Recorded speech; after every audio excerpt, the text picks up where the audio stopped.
जय माता दी बच्चों, ओमेगा कॉलेज में आपका बहुत बहुत स्वागत है। आज बेटा मैं जो पहला वीडियो आपको बीबीए का बना रहा हूँ, इसको बड़ा ध्यान से सुनना है।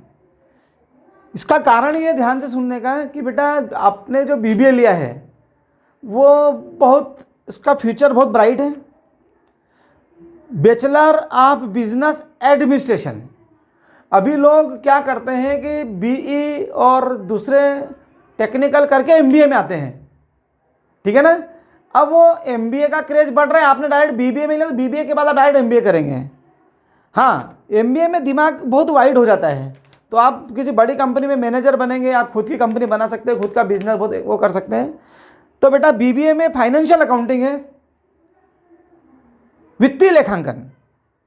अब यहाँ वित्तीय लेखांकन की जब मैं बात करूँगा तो अगर आपका कॉमर्स 11वीं 12वीं में रहा है तब तो आप बड़े प्रसन्न हो जाएंगे, लेकिन अगर आपका बायो रहा है, मैथ्स रहा है या आर्ट्स रहा है, बीबीए तो वो भी कर सकते हैं।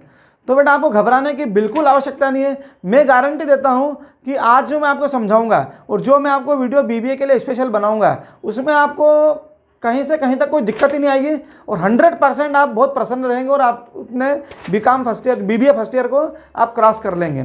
तो बेटा बीबीए फर्स्ट ईयर में जो वित्तीय लेखांकन है उसका जो सिलेबस है उसमें कुछ चैप्टर्स 11वीं के हैं। 11वीं की बुक आपको खरीदना पड़ेगी, आप मत खरीदना, मैं आपको पूरा भी सिलेबस समझाने वाला हूँ। ये उसमें मैं आपको क्वेश्चन दूंगा, आंसर भी लिखाऊंगा, हुआ तो बोर्ड पे आंसर भी लिखवा दूंगा। और कुछ चैप्टर इसमें 11वीं के हैं अधिकतर। एक पोर्शन इसमें देखो 11वीं में क्या क्या है इसमें, एक तो आपका डबल एंट्री सिस्टम या उसके प्रबंध की लेखांकन, वो बीकॉम फाइनल में मैनेजमेंट अकाउंटिंग में थ्योरी आती है, वो अलग इसके अंदर है। दूसरा इसके अंतर्गत बाकी 11वीं के हैं, एक कास्ट अकाउंट का भी इसमें एक पोर्शन है। तो बेटा कास्ट अकाउंट आता है बीकॉम सेकेंड ईयर में, कास्ट अकाउंट मतलब लागत लेखांकन। तो इसमें 2-3 किताब का मिला के आपको सिलेबस दिया हुआ है जो बीकॉम फर्स्ट ईयर से थोड़ा सा भिन्न है, थोड़ा सा क्या थोड़ा ज़्यादा ही भिन्न है। तो मैं इसमें पहले आपको पूरा सिलेबस समझाता हूँ, फिर मैं आपको आईएमपी थ्योरी दूंगा। आप अगर इसको पूरा डिटेल में जाएंगे तो आप बहुत ज़्यादा परेशानी में आ जाएंगे। तो जो अपना यूनिवर्सिटी ने सिलेबस दिया है बस वो सिलेबस ही अभी अपन कवर करेंगे ताकि अपने को एग्जाम में कोई परेशानी ना आए और आपको जो बेसिक फंडे हैं वो सारे क्लियर हो जाएं। तो मैं पहले आपको आईएमपी क्वेश्चन लिखाऊंगा, हिंदी में भी लिखाऊंगा और अंग्रेजी में भी लिखाऊंगा। तो आप उतने ही क्वेश्चन कर लीजिए, 100% गारंटी है इससे एक भी ना तो थ्योरी बाहर जाएगी ना वो सवाल जो मैं कराऊंगा उससे कोई बाहर जाएगा। तो मैं सारे सवाल भी कराऊंगा, सारे थ्योरी भी दूंगा। तो बेटा मैं आपको कुछ इसमें लिंक दे दूंगा जिसमें आपको पीडीएफ रहेगा, वो क्वेश्चन आपको 11वीं 12वीं BCom second year BCom final में जो भी रिलेटेड क्वेश्चन है, रिलेटेड चैप्टर हैं, उसके आपका काम हो जाएगा। तो मैं बोर्ड पे जब इसके वीडियो बनाऊंगा तो मैं क्या करूंगा, बहुत सारे क्वेश्चन, थोड़े इसमें वीडियो ज़्यादा बनाऊंगा, मैं एक एक क्वेश्चन एक एक पॉइंट क्लियर करता हुआ चलूंगा। क्योंकि अगर आपका बायो है या मैथ्स है तो आपको 11वीं भी पढ़ाने की जिम्मेदारी मेरी रहेगी। तो बेटा आप बिल्कुल चिंता मत कीजिए और कापी पेन निकालिए और कुछ लिखना शुरू कीजिए। आज पहले मैं उसका सिलेबस पूरा समझाऊंगा। सिलेबस समझाने के बाद हर यूनिट में क्या क्या क्वेश्चन बनते हैं, पूरे इसमें आपके बीबीए के फाइनेंशियल अकाउंटिंग में क्या क्या थ्योरी आ सकती है वो थ्योरी भी समझेंगे, क्या क्या प्रैक्टिकल सवाल आ सकते हैं वो भी समझेंगे। तो मैं थ्योरी इसलिए बताता हूं कि जब तक थ्योरी क्लियर नहीं होती माइंड में तब तक प्रैक्टिकल आप कर ही नहीं सकते हैं, क्योंकि पहले उसके रूल्स तो पता होना चाहिए तभी तो हम उसको करेंगे। या चाय बनाने की विधि आपको पता नहीं कि पहले क्या करना है, पहले तपेली धोना है कि दूध गर्म करना है कि चाय पानी डालना है कि शक्कर डालना है, तो ये पूरे उसकी मेथड हमारे दिमाग में क्लियर होना चाहिए। उसके बाद ही हम प्रैक्टिकल सवाल करेंगे, सवाल बिना थ्योरी के संभव ही नहीं है। तो मैं पहले आपको थ्योरी भी समझाऊंगा, फिर उसके आधार पर सवाल कराऊंगा। तो आप बिल्कुल टेंशन फ्री होके बैठ जाइए बेटा। मैं बस ये है कि आप थोड़ा सा मेहनत करना है, मैं जो क्वेश्चन दूंगा उसको आप पूरे कंप्लीट तरीके से बुक में से, या जो मैं आंसर भी लिखा दूंगा वो बोर्ड पे, तो वो आपको उस आंसर को याद करना है, या मैं ऐसे बोल बोल के आपको याद करा दूंगा, आपको याद करना है। ओके, हिंदी मीडियम में भी बोलूँगा, इंग्लिश वालों के लिए भी बोलूँगा, आपको समझना है। चलो करें शुरुआत। तो बेटा BBA first year financial accounting,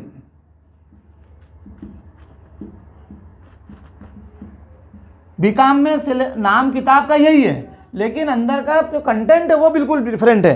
तो बीबीए में फर्स्ट में आप देखिए यूनिट फर्स्ट में क्या क्या है।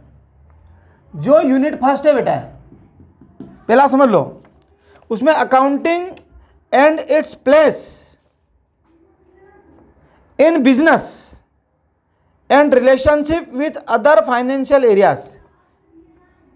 पहला इसमें क्या बताया है, अकाउंटिंग लेखांकन, मतलब अपनी थ्योरी क्या बनती है, लेखांकन क्या है, एंड इट्स प्लेस, और उसका स्थान, उसका भूमिका, उसका महत्व, मतलब लेखांकन का महत्व, लेखांकन किसे कहते हैं और उसका महत्व बताइए। इन बिजनेस, काय महत्व, व्यापार में लेखांकन का क्या महत्व है, and relationship with other financial areas,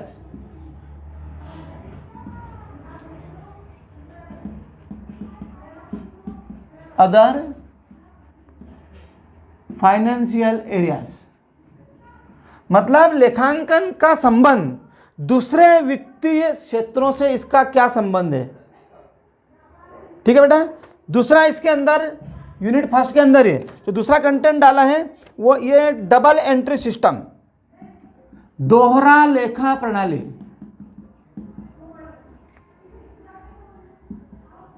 बस इतना सा लिखा है तो इसका मतलब ये हुआ कि दोहरा लेखा प्रणाली पर आपको टिप्पणी लिखने के लिए आएगा कि दोहरा लेखा प्रणाली किसे कहते हैं, इसके सिद्धांत बताइए, ये वाली स्थिति बनेगी। तो मैं बताऊंगा आपको। इसके अंदर जो तीसरा कंटेंट दिया हुआ है वो है बुक कीपिंग, मतलब बही खाता। बही खाता में क्या है, इसका मीनिंग, मतलब बही खाते का क्या अर्थ है, एडवांटेजेस, मतलब बही खाते के लाभ क्या है, कंसेप्ट, अवधारणा क्या है इसकी,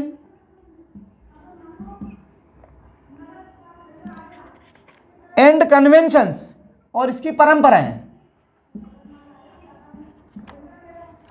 बही खाते की परंपराएं। चौथा इसके अंदर को दिया हुआ है मैनेजमेंट अकाउंटिंग, प्रबंधकीय लेखांकन।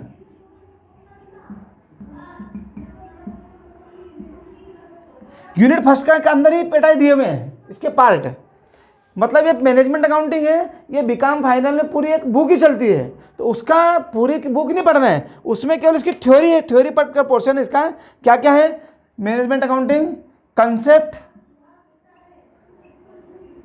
कंसेप्ट यानी इसकी अवधारणा, अर्थ, अवधारणा मतलब अर्थ समझ जाओ, नीड, इसकी आवश्यकता क्यों है, महत्व, इंपॉर्टेंस, प्रबंधकीय लेखांकन का महत्व, एंड स्कोप, इसका क्षेत्र क्या है। बस 1 2 3 4 ये 4 क्वेश्चन इसके ऊपर बनते हैं। ठीक है बेटा। अब यूनिट 2 में आ जाओ।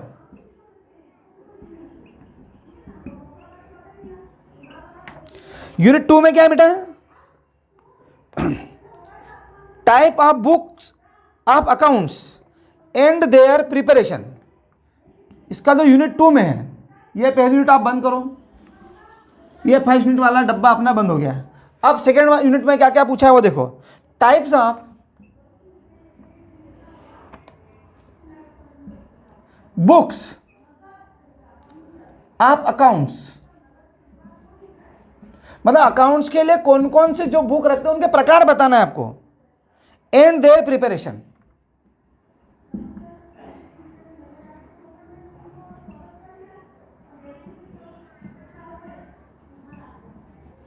आप बोलेंगे होता क्या है, तो बेटा जो अकाउंट्स के अंदर बुक्स उसके क्या क्या बनती है, मतलब जैसे purchase book, sales book, purchase return book, sales return books, cash book में कौन कौन सी बुक्स बनेगी, जैसे simple column cash book, double column cash book, triple column cash book, ये बुक्स आप अकाउंट्स हो गए।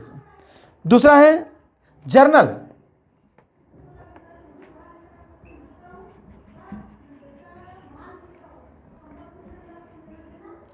जर्नल में क्या होता है, जैसे ही कोई सौदा होता है उसको तुरंत जर्नल में लिखा जाता है। तो जर्नल में कैसे लिखते हैं, जैसे व्यापार शुरू किया तो एंट्री कैसे होगी, माल खरीदा तो एंट्री कैसे होगी, माल बेचा तो एंट्री कैसे होगी, किराया चुका तो एंट्री कैसे होगी, फर्नीचर खरीदा तो कैसे एंट्री होगी, ये पूरा जर्नल वाला पोर्शन है।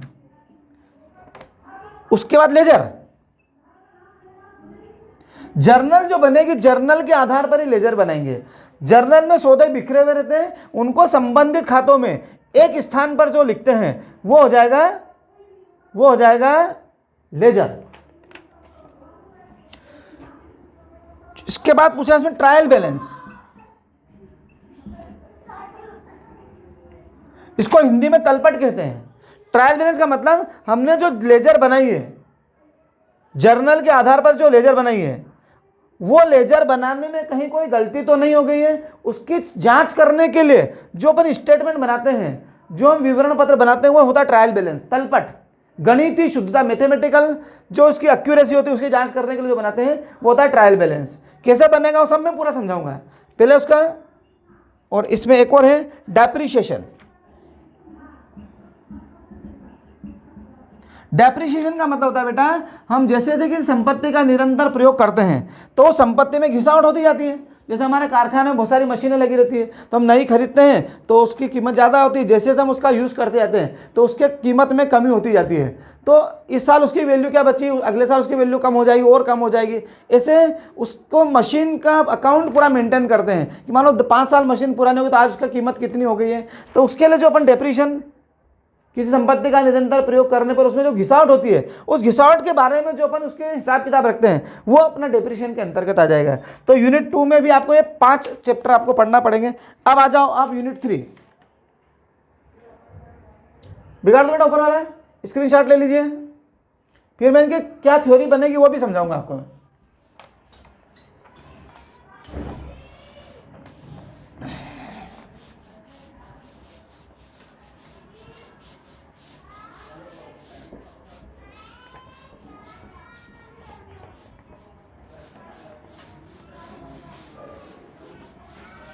यूनिट 3 में आ जाइए।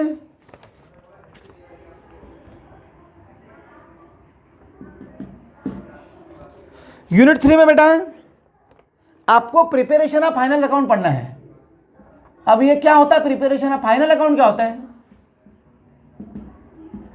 फाइनल अकाउंट का मतलब केवल यही होता है कि हमने साल भर जो व्यापार किया है, साल भर व्यापार करने पर हमें फायदा हुआ है या नुकसान हुआ है उसकी जानकारी प्राप्त करना है, और साल के अंत में हमारे पास कुल कितनी संपत्तियां हैं और कुल कितने दायित्व हैं, यह ज्ञात करने के लिए जो अपन अकाउंट बनाते हैं उनको अपन कहते हैं फाइनल अकाउंट्स। इसमें 3 खाते, 2 खाते बनते हैं और एक विवरण पत्र बनता है। एक होता है ट्रेडिंग अकाउंट, उसके बाद बनता है प्रॉफिट एंड लॉस अकाउंट, और उसके बाद बनता है बैलेंस शीट। ये 3 चीज़ें आती है, तीनों ही हमारे कोर्स में बनाने के लिए दी हुई है।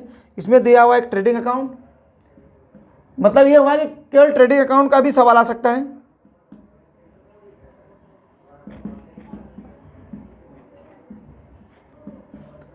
दूसरा है profit and loss account,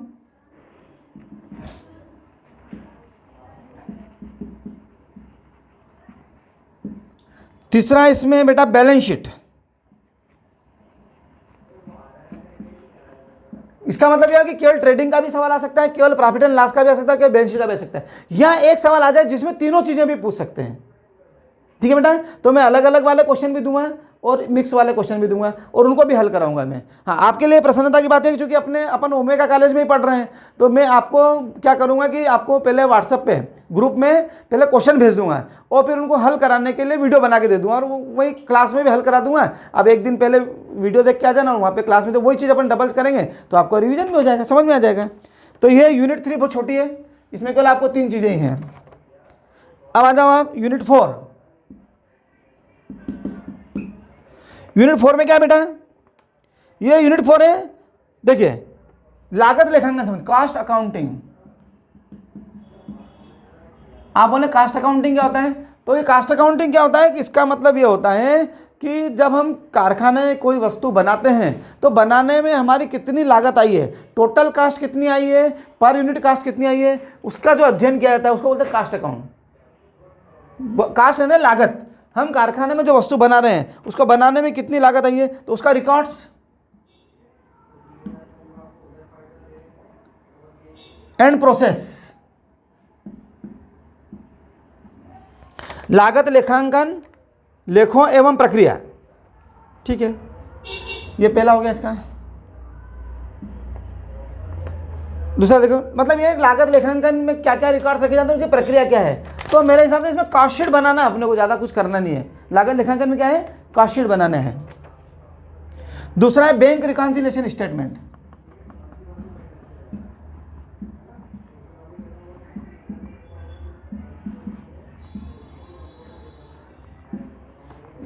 bank reconciliation का मतलब ये होता है कि व्यापारी क्या करता है, कैश बुक मेंटेन करता है, और बैंक में जो पासबुक होती है, व्यापारी जो लेखा करता है वो अपनी कैश बुक में लेखा करता है।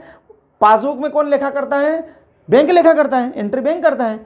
तो इन दोनों के डिफरेंस जो बैलेंस है वो सेम आना चाहिए। अगर किसी कारण से उनके बैलेंस में डिफरेंस आ रहा है, पासबुक कुछ अलग बता रहा है बैलेंस, कैश बुक अलग बता रहा है, तो उन जो डिफरेंस का मिलान करने के लिए जो विवरण पत्र बनाते हैं उसको बैंक रिकॉन्सिलिएशन स्टेटमेंट कहते हैं।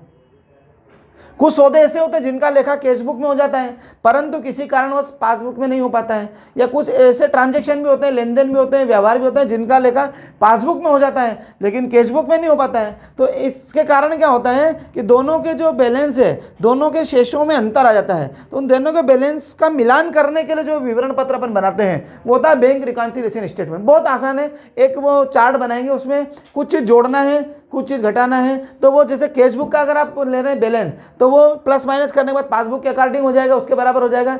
और अगर आप पासबुक का बैलेंस से बना रहे हैं तो वो प्लस माइनस करने के बाद कैश बुक के बराबर हो जाएगा। बस यही अपने को इतना करना है।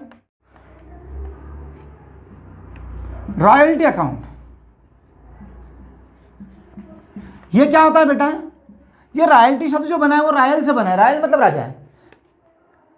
तो पहले के टाइम में क्या होता था कि जो जितनी प्राकृतिक संपदाएं होती थी, जैसे कोयले खदान है, पेट्रोल का कुआं है, इनका जो स्वामी होता था राजा होता था। तो राजा क्या करता था कि टाइम लिमिट के लिए 5 साल 10 साल के लिए वो किसी को प्रयोग करने का अधिकार दे देता था, बदले में शुल्क लेता था। तो वहीं से इसका नाम रॉयल्टी पड़ गया, रॉयल्टी। अब क्या होती है, सरकार मालिक होती है, तो अगर किसी व्यक्ति को, जिसको लैंडलॉर्ड बोलते हैं, जो भी उसका मालिक होता है उसको लैंडलॉर्ड बोलते हैं। जरूर नहीं सरकारी मालिक हो, कोई प्राइवेट पर्सन भी उसका मालिक हो सकता है। तो वह अपना संपत्ति के उपयोग का अधिकार किसी को दे देता है, तो बदले में जो शुल्क प्राप्त करता है उसे क्या बोलते हैं, अधिकार शुल्क कहते हैं। तो उसमें क्या है, अपने को अकाउंट बनाना है कि जो लैंडलॉर्ड है, मतलब जो मालिक है, उसकी पुस्तकों में क्या बनेंगे, और जो पट्टाधारी है, लेसी है, उसके पुस्तकों में कौन से अकाउंट बनेंगे, ये अपना इस रहेगा। और देखो जो यूनिट 5 है, ये 3 ही बातें इसके अंदर है। यूनिट 5 है, उसके अंदर देखिए, एक तो हायर परचेस है, हायर परचेस अकाउंट। अब आप बोलिए हायर परचेस क्या होता है, या तो हायर होगा मतलब किराया, या परचेस होगा, या तो हम कोई चीज़ किराए पे लेंगे या कोई चीज़ हम परचेस करेंगे। यहाँ क्या होता है कि दोनों मिक्सिंग है। जैसे अपन कोई संपत्ति खरीदने गए, मान लो अपन ने एक कार खरीदी किस्तों में, तो बेटा जब तक हम उसकी अंतिम किस्त का भुगतान नहीं करेंगे तब तक जितनी भी किस्तें चुकाएंगे वो उसका किराया माना जाएगा। अंतिम किस्त चुकाने के बाद ही आप उसके मालिक बनेंगे। तो ये होता है हायर परचेस सिस्टम, ऐसा सिस्टम जिसके अंतर्गत जब तक अंतिम किस्त नहीं चुकाई जाती है तब तक जो माल बेचने वाला होता है वही उस संपत्ति का मालिक होता है, और जैसे ही वो अंतिम किस्त चुकाई जाती है तो लास्ट इंस्टॉलमेंट का पेमेंट होता है, उसका मालिक खरीदने वाला बन जाता है। इसका मतलब क्या है कि संपत्ति का जो हस्तांतरण है, प्रयोग करने का अधिकार, वो खरीदने वाले को मिल जाता है। संपत्ति खरीदने वाला घर भी ले जाता है लेकिन वो केवल उसका प्रयोगकर्ता माना जाता है। मालिकाना हक उसके पक्ष में नहीं होता है। मालिकाना हक तब होगा जब वो लास्ट इंस्टॉलमेंट का उसका भुगतान कर देता है। जैसे अपन मकान खरीदते हैं तो बैंक क्या करता है, अपने को लोन दिया, तो असली में जो बैंक अपने डॉक्यूमेंट्स होते हैं वो सब बैंक के पास रहते हैं। तो अपन जब तक अंतिम किस्त नहीं चुकाते हैं तब तक उस मकान का मालिक बैंक रहता है। जब अंतिम किस्त चुका देते हैं तब वो दस्तावेज अपने पास आ जाते हैं। तो अंतिम किस्त चुकाने के बाद ही हम उस मकान के मालिक बनते हैं, तब तक उस मकान का मालिक बैंक ही रहता है। यहाँ कंपनी के बारे में कोई वस्तु हम खरीदते हैं तो वस्तु का मालिक कौन रहता है, बेचने वाला ही रहता है, जब तक कि हम अंतिम किस्त का भुगतान नहीं कर देते हैं। तो अपने क्या करना है, हायर परचेस अकाउंट के अंतर्गत अपने को जो खरीदने वाला है और जो बेचने वाला है, खरीदने वाले को बोलते हैं परचेसी और बेचने वाले को बोलते हैं वेंडर। इन दोनों की पुस्तकों में अपने को अकाउंट्स बनाना है। वेंडर के इसमें भी बनाना है, वेंडर ने बेचने वाला है, और खरीदने वाला परचेसर के इसमें भी बनाना है, दोनों की पुस्तकों में अकाउंट बनाना है। तो ये हायर परचेस सिस्टम हो जाएगा। और एक और इसके अंतर्गत है बजट एंड बजटरी कंट्रोल।